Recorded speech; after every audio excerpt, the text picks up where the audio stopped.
What I can certainly say is that we're looking at the data, continue to do that. We'll be saying more on Monday when the decision comes due. But I think what you can certainly take it, Laura, is that the roadmap was always cautious but irreversible, and in order to have an irreversible roadmap, you've got to be cautious, and we'll be spelling out exactly what we'll be doing on Monday. Now, I'm afraid you'll have to wait till Monday to get the full picture. But it sounds like you're basically saying to people they are going to have to be patient, because what you want to avoid is going ahead and then having to back out. So we want to have a cautious but irreversible roadmap. We've made a massive progress with the vaccination program. It's done a huge amount of good, but you've got to be cautious in order to deliver an irreversible roadmap. I'm hearing very clearly that there is going to be a delay of some description.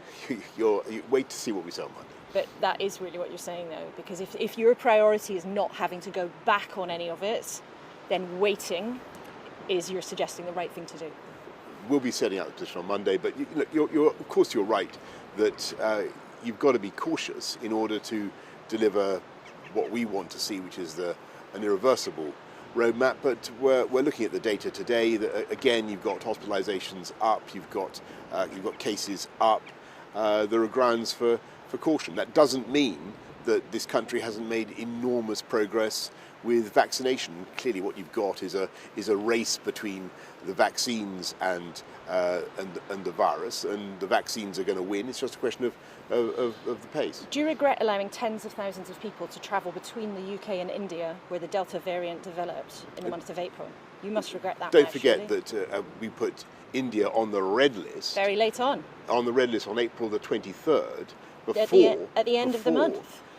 Before the variant had even been identified as a variant under investigation, let alone identified as a variant of concern. And that variant is now widely seeded around the world. Of course, it's a matter for concern, but we've got amongst the toughest border restrictions on movements into this country anywhere in the world. That's not the case. I mean,